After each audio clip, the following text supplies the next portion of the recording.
огцорхоосоо өмнө амжиж яаран сандран өгжөөсөн зөвшөөрлүүдийн хууль бус энэ шийдвэрүүдийн дэс хэдэн төгрөгийн ашиг олоод байна гэдгийг хяналт шалгалтын ажлын хэсэг тогтоосон. 2 жилийн дотор энэ компани 95.7 тэрбум төгрөгийн ашиг хийсэн. Оюун эрдэнэ засгийн газрын хамгийн сүүлийн хуралдаанаараа огцорхоосоо 4 хоногийн өмнө Монгол улсын хилийн бүсэд 10 байршилд 34 мянган га газрын ашиглуулах ийм зөвшөөрөл гаргасан.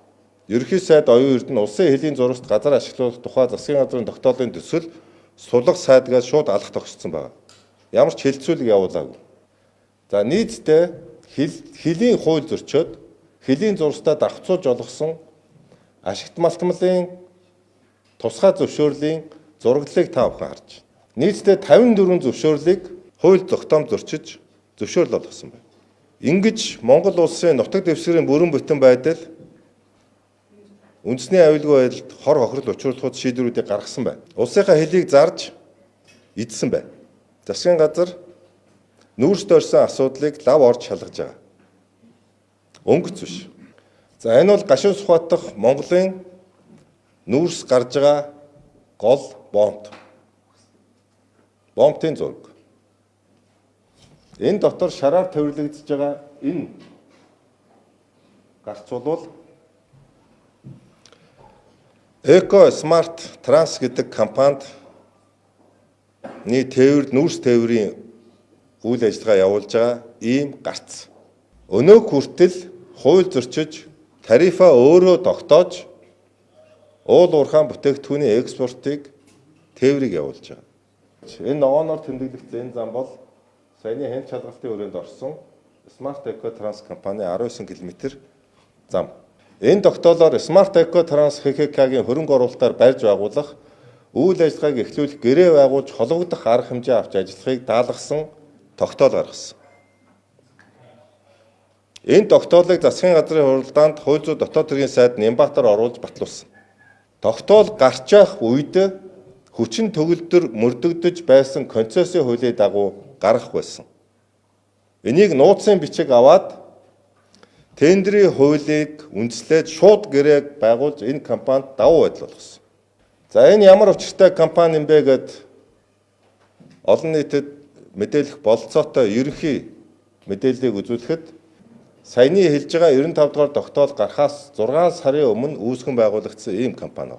Энэ компани үүсгэн байгуулалт Адмирал компани 2 өдөр байгуулагдсан. За энэ асуудал яагаад засгийн газрын хуралдаанаар ийм хууль зөрчигдсөн байдалтай орсон бэ гэдэг тэмдэглэлийг үзэхэд тухайн үеийн засгийн газрын хэрэглэх газрын дарга мөн бомбын үндэсний хорооны даргын үүрэг гүйцэтгэгч Дашцэвгийн амар баясгалан энэ асуудал хууль зөрчигдсөн байна гэдэг дүгнэлт гараад байхад энэ асуудлыг буцаалгүйгээр засгийн газрын хуралдаанд шууд оруулж баталсан байна.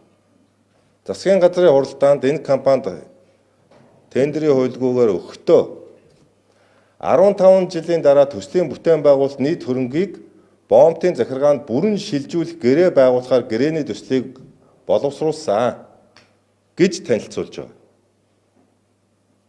Гэтэл энэ компанид саяны хэлснээр монопол эрх өгж гэрээ байгуулахдаа байгуулсан гэрээнд нь хугацаагүйгээр байгуулсан байна. Өөрөөр хэлбэл Eco Smart Trans гэдэг компани Монгол улсын хилийн бүсэд байгаа газрыг хугацаагүйгээр бараг хувьдаа авсан асуудал яригдж байгаа. Хувийн компанид улсынхаа хилийг өгсөн асуудал яригдж байна. За энэ компани 2022 оны саяны давуу байдал олгосноос хойш 2025 оны 6 сарын хүртэл ямарваа нэгэн газрын зөвшөөрөл олгодоогүй байсан. За та бүхэн огноог нь хараарай. 2025 оны 6 сарын 13-ны өдөр байгаль орчин уур амьсгалын өөрчлөлтийн сайд одон туяа тушаал гаргаж энэ компанид газар ашиглуулах эрхийг олгосон. Энэ 6 сарын 13 гэдэг бол Монгол улсын шинэ ерөнхий сайдаар Гомжовын зандан шатар томилогддог өдөр. Чон борооноор болсон. За энэ Smart Eco компанид ийм хүч төрж Монгол улсын дархан хилээ зөрчиж засгийн газрын хуралдаанд хилцүүлэхгүйгээр засгийн газрынхаа сүүлийн хурлаар огцорхоосоо өмнө амжиж яаран сандран өгжөөсөн зөвшөөрлүүдийн хууль бус энэ шийдвэрүүдийн дэс хэдэн төгрөгийн ашиг олоод байна гэдгийг хяналт шалгалтын ажлын хэсэг тогтоосон. 2 жилийн дотор энэ компани 95.7 тэрбум төгрөгийн ашиг хийсэн.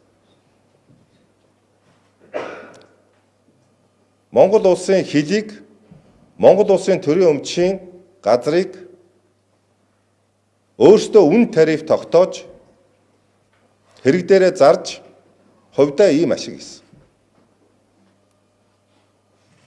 Ийм учраас энэ нүүрсний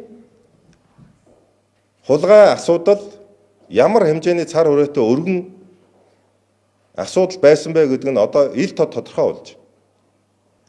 Тэр яаран сандран тулган сайднаар яагаад өөр бусад 10 бомбц дээр хилийн бүсдэр тэр 34 мянган га газар олгосон бэ гэдэг нь яг энэ смарт эко шиг Монгол улсын бүх хилийн бомбтууд дээр ийм хувьчлах ажиллагааг хийх төлөвлөгөөтэй ажиллагаа байсан байна гэдэг нь одоо тодорхой болж. Тэр үйл ажиллагаа өнөөдрөөс эхлээд тасан зогсоогдож байна.